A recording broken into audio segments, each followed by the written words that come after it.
Welcome to the new Cyber Frontier, bringing you the latest news on the local Colorado economy and initiatives that focus on the development of cybersecurity economics. You don't have to be a computer or cybersecurity expert to get plugged in. Your host, Chris Gorog, brings it straightforward, asks the tough questions, and brings the cyber world to a level of understanding for everyone. Chris is personable and opens up with our guests on the issues we all would like to see addressed. You can find us on the web at www.newcyberfrontier.com. Now join our host as he introduces the topic for today's New Cyber Frontier. Welcome to today's episode of New Cyber Frontier. On with us, we have some insight from the country of Jordan. So a shout out to everybody over there. We have Aladdin Dandis, who is our guest today, who is the Information Security Manager at Souk. And you over there might know that Souk is now Amazon.com's subsidiary that they bought to do the e-commerce in that region of the world, and I guess about 2 years now. But Aladdin, thanks for joining today. How are you? I'm fine. Thank you, Grace, for this opportunity to see you and see all the audience. Welcome from Jordan. Yeah, thanks for joining from Jordan. We've actually had a little bit of increased viewership over there, so we reached out to bring some people in from those areas in the world where we're starting to get some penetration. And bringing on Aladdin Dandis was that a little bit in that effort. But tell us, Aladdin, your background, how you got to this point in your life, a little bit about Souk, and how that is kind of migrated into Amazon. But give us a couple minutes on what your background is. Okay, sure. Thanks, everybody, again. And actually, my journey started maybe different. So I'm actually a physicist. So I have a baccalaureate of physics, and I've been in the as a teacher of physics for around 9 years before I converged into this field after finalizing my master's degree in CIS in the field of security. So first of all, I joined the Jordan e-government, and we have many projects right now there within the legal of the securities and how to apply digital signatures, PKI, policies, national policies for security. And actually, after 7 years, I went to eHealth Solutions, which look at about a national program for eHealth records. And then I joined Souk to become the third E in my life, which is the e-commerce, and as a security manager there. So my main or focus areas there is to take care about the code itself, the code security, the product security, the website, infrastructure, and to make sure that the processes, operations are secure. There are sufficient security controls there to protect our customers and our business and make sure no harm, no fraud are there. So this is, let's say, in brief, who am I?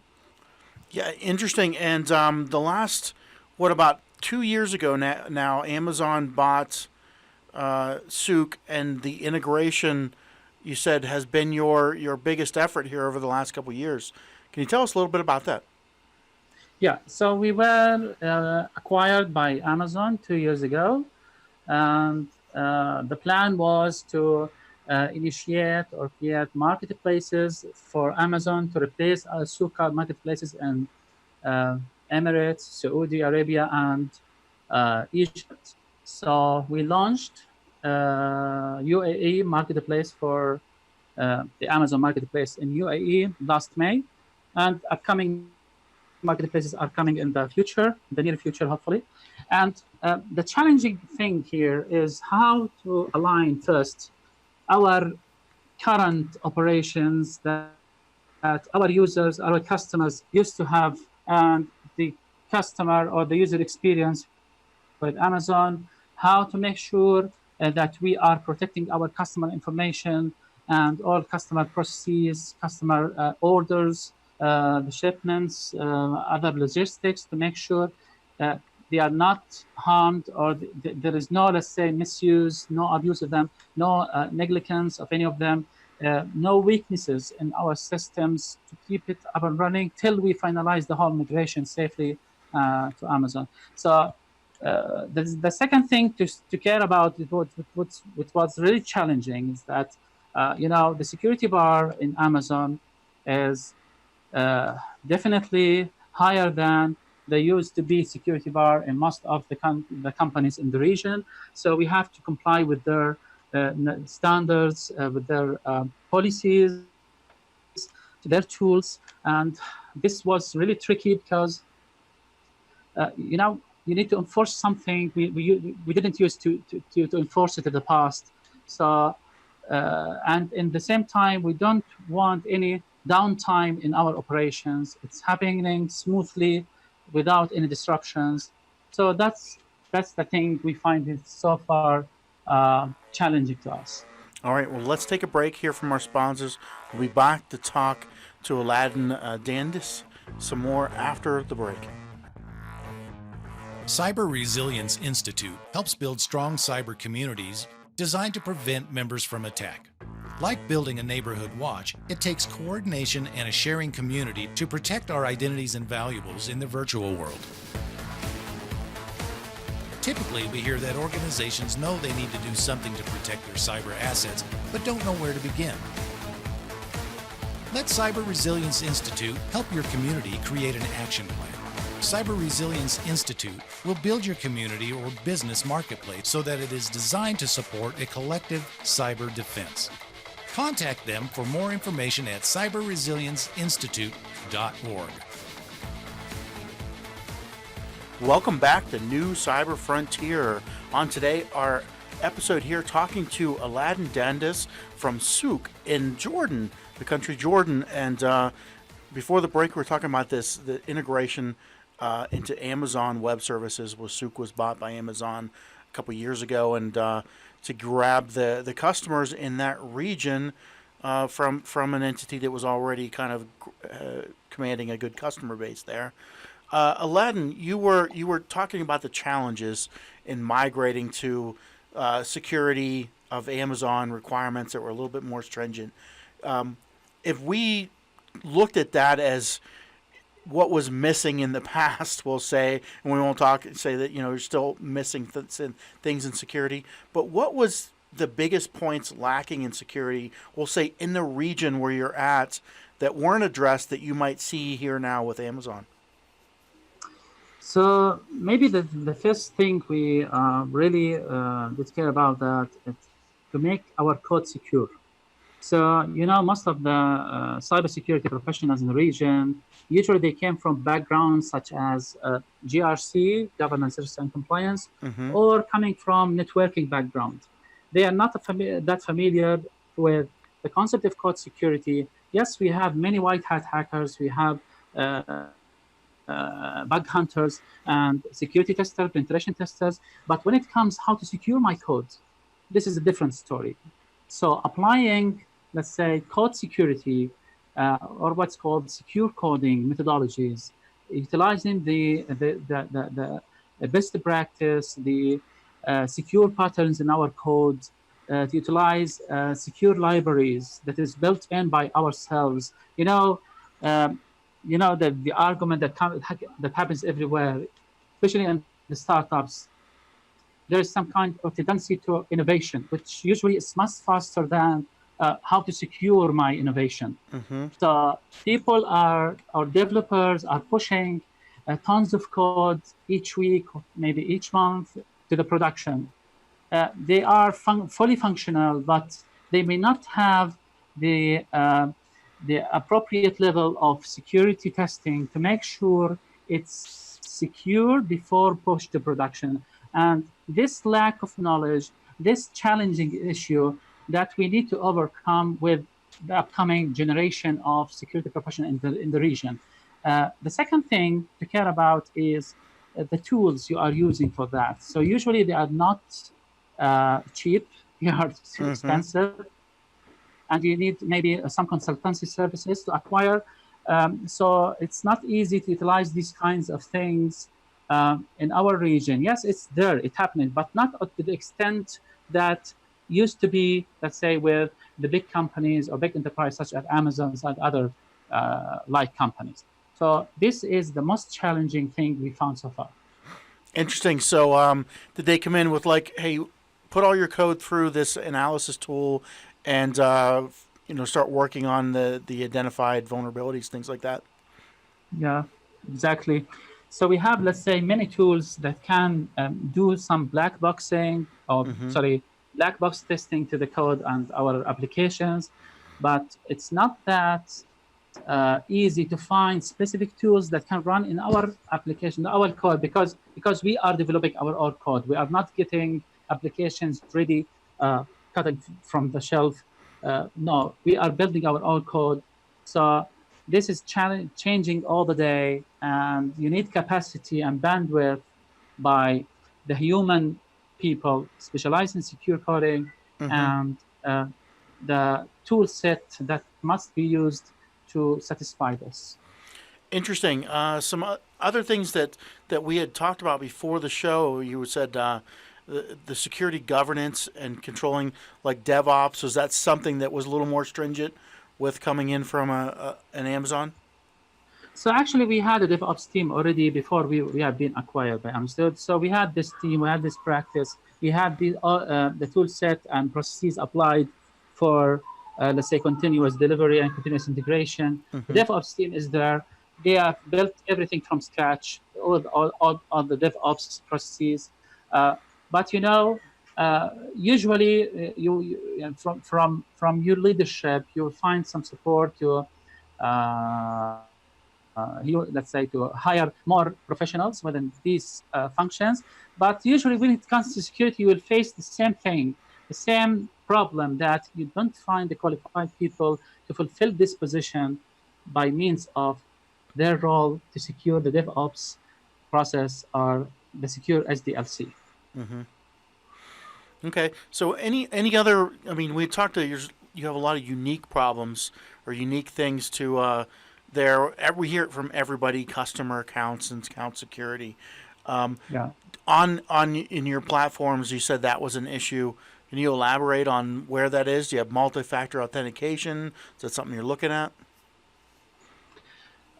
We utilize many technologies, but still, hackers can find a way usually because we usually look for what we built. We don't look what we miss. Mm-hmm.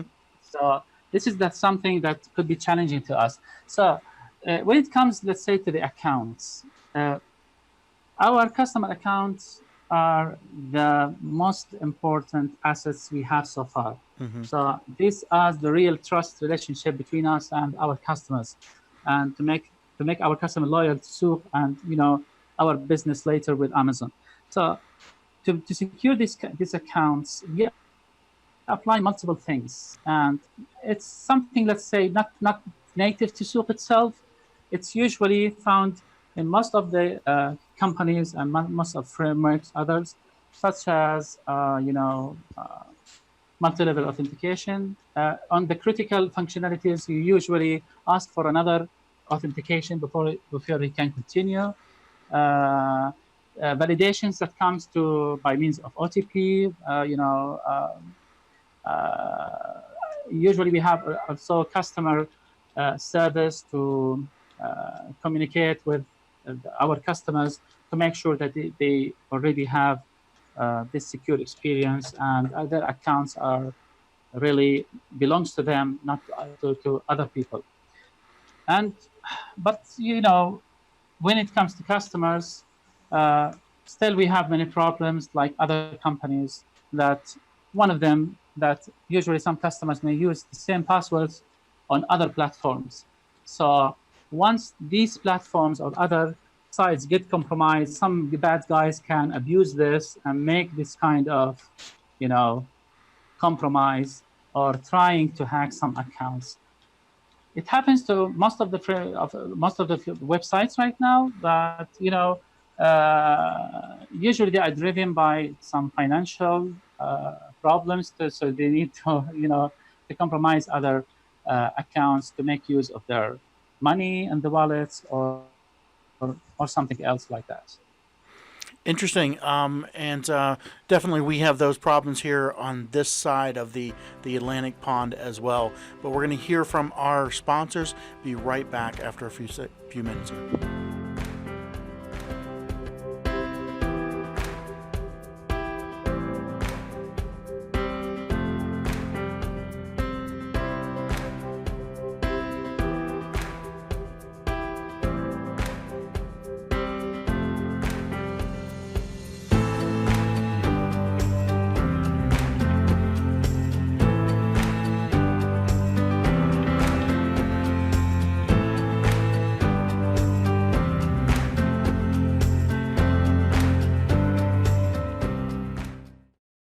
Murray Security Services are your cybersecurity experts with decades of experience providing professional training services for our clients in various industries. We offer professional training and certification in areas of cybersecurity, safety, health, and environmental services at our academy. Our in-person and online training provides a collaborative environment where students can interact directly with instructors through live chats or in private classrooms. Visit murraysecurityservices.com for more information. Welcome back to New Cyber Frontier. Today, talking from Jordan, have Aladdin Dendis, the Information Security Manager at SOUP, which is now Amazon in that region. So, Aladdin, one of the things while you were talking before with the challenges and the culture and everything, I was just wondering how much has the culture around your region embraced the online shopping experience in general, and air freight delivery or whatever kind of delivery later versus wanting to go to a store, physical brick and mortar. How is that in a cultural fitting? Well, it was not easy, to be honest. So in our culture, we love shopping, the physical shopping. So we like to touch the item, to inspect them, to try them, to see them by your hands, and to look for the reality of the item or the unit you want to purchase. So when you look for something like e-commerce, in the beginnings, I'm saying right now, it was telling about you, you have this item, it's the magical thing you have, it has everything you have, and you have a picture that tells you, please buy me. I am cheaper than the others. I'm easy to get delivered to you. And okay, buy me. So when it comes now to the purchase or the ordering experience, some people maybe get frustrated. They get fake items or corrupted items, malfunctions, or even it's not that item I already purchased, not the same color. So they get frustrated. And this was one of the blockers why they don't trust the e-payments. So at the beginnings, online payments were something very rare. Mm-hmm. So after that, Souk realized that most of the people still depending on using cash, because once they get the item, if he is satisfied, he will pay. If he is not satisfied, he just simply cancel the order and make a refund. So they don't have to sacrifice the money to make any adventures. But later, when most of the biggest websites there in the region, including SOUP, really proved that they can provide high quality items, and secure payment methods. So the conversion rate of the using of these e-payments get more and more. And that's one of the things that we are happy to see. Interesting. So I think you said you still have a cash on demand or on delivery option? Yeah. Yes. How many people use that? What percentage? Well, to be honest, I don't have that number right now, Okay. but it's usual. So you can think it's not that very rare. No, it's really common, and many people are using it. Interesting. So that is definitely a difference where, here in the West, it's become pretty much standard to pay for things, have them delivered. And that would, I think we're having a lot of what they call porch pirates, where people get their Amazon packages delivered and set on the front porch. And there's individuals that will drive around just looking for Amazon packages, running up and grabbing them type of thing. And it's actually become more of a thing here than probably than a lot of people want to admit.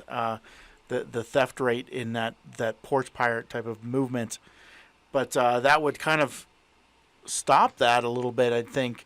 But I don't even know if we have the structure to do cash on delivery in any of the here in the States, at least.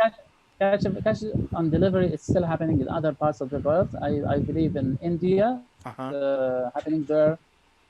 It's, most of the people don't have their own credit cards or bank accounts, so they usually need to pay by money. Interesting. So that requires the your delivery drivers to have the capability of accepting money for the packages. And do you have a theft, or it seems like that would have them carrying a lot of cash around? Do you have a problem with them being held up and stuff? Well, it could be. I don't have exact numbers of this, but yes, it could be. So this is one of the risks.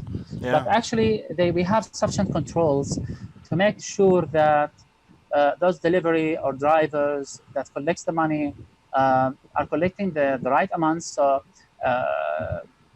by using of, let's say, GPS on their cars and know where they are going, they have their own devices, which is tracking, which tracking is activated on them. So I don't believe even it happens. It's that with that big exposure, and at the end, Souq and Amazon as well doesn't sacrifice some money for or lose some customers for some portion of money. So at the end, or no customer can lose his money or seller at least lose his money that are settled from other customers. So take the responsibility to refund everybody. Yes, it's definitely something though that we don't pretty much at all we deal with over here.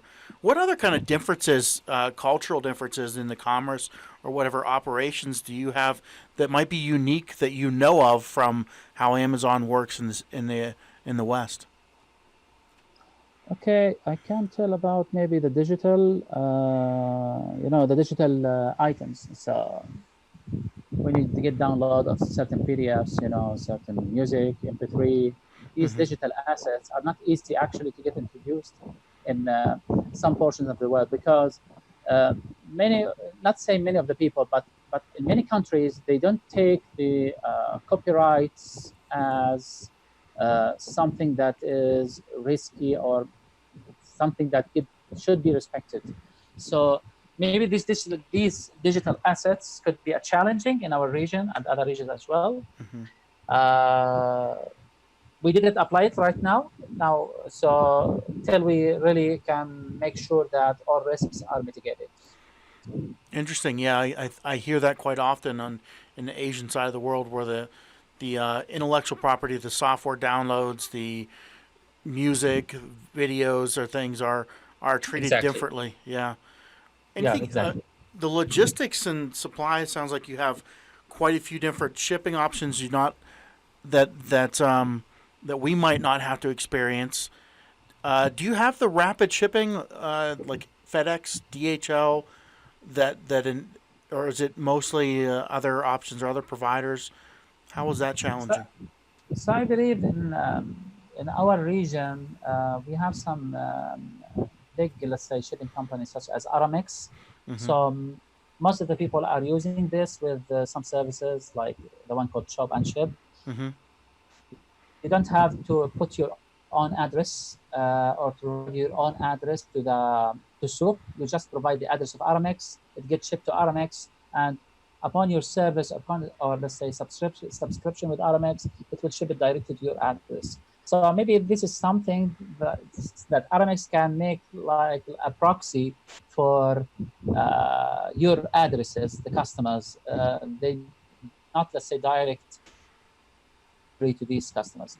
Other fast shipping, yes. As I said, we have Wing, and Wing already is a company owned by Souq, and it deals with rapid shipments in UAE right now. and many third parties are used as well, like you said, DHL or FedEx and others. Interesting. So, do you have? I don't know if you can say or have any stats on how many people, how many millions of dollars, billions, does Souk do uh, in a year? Unfortunately, I don't have these numbers, as I said, Okay. I was just curious but how much adoption was happening in that area of the world. I know you had talked about cybersecurity legislation with the GDPR, what's going on in Europe, the U.S. Sometimes they're opposing. What does the regulatory environment look like, and what challenges does that produce? thank you. Actually, this is a very good question, and many people are asking this question, especially after sort of being acquired by Amazon. So we have local, let's say, legislations, especially in UAE, Saudi Arabia, to protect the customers, let's say, data. Recently, maybe 3 or 4 months ago, in Egypt, like as well. In Jordan, it's already happening. So that's why customer privacy is taken, let's say, seriously here.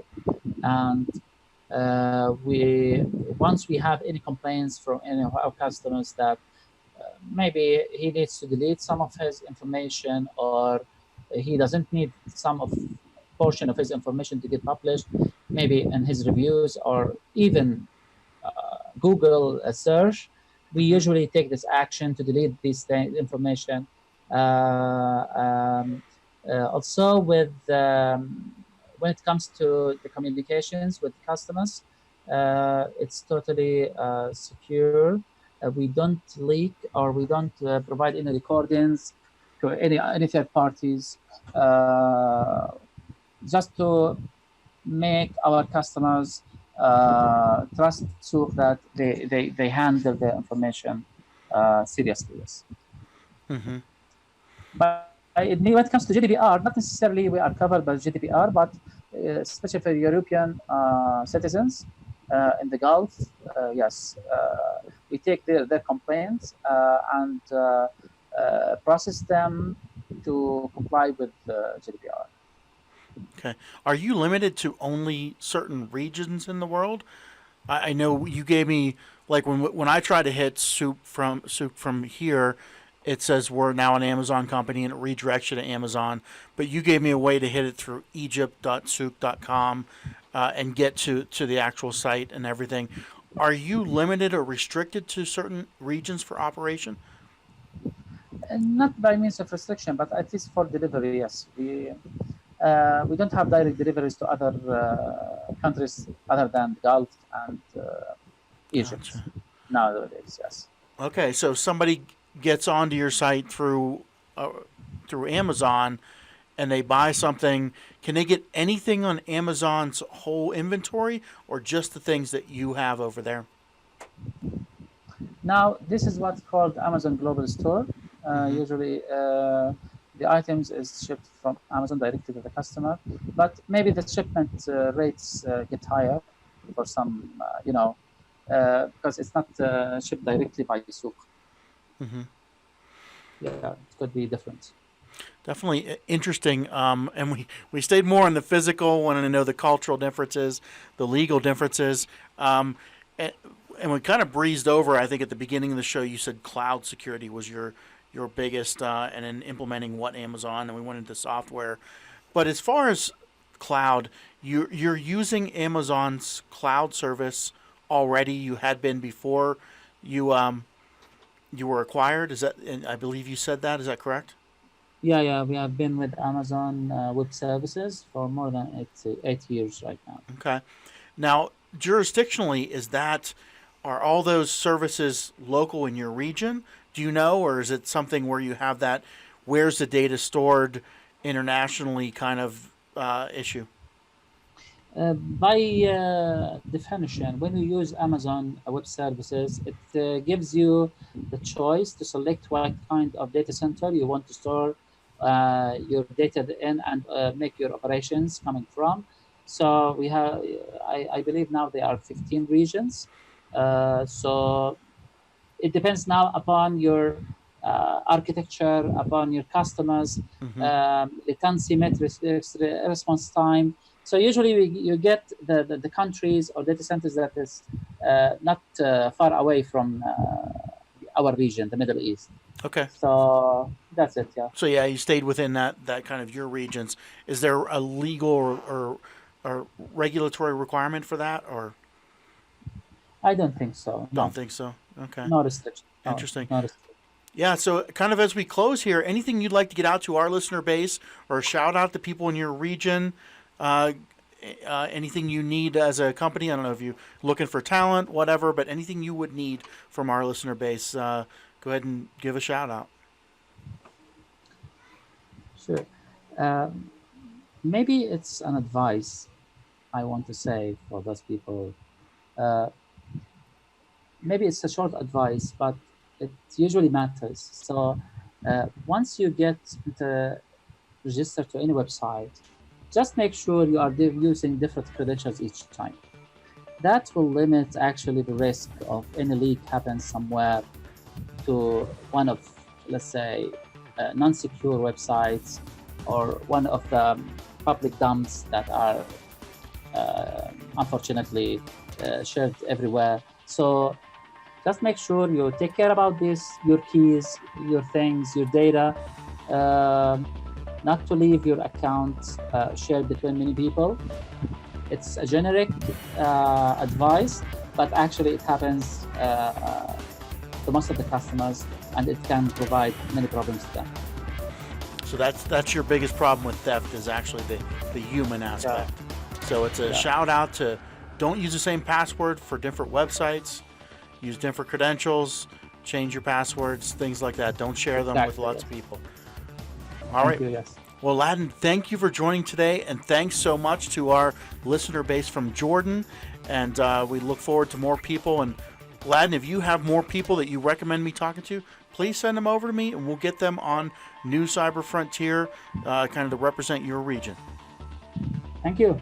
All right. Thank you for listening. Looking forward to see you again. All right. Bye. We hope you have enjoyed this episode of New Cyber Frontier.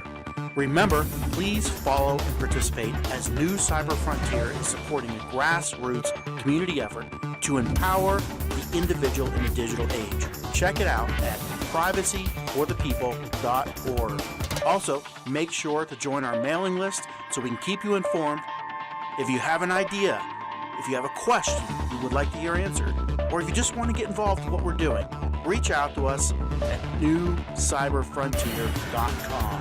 We also encourage you to visit our sponsors links because they are the ones that really make this show possible.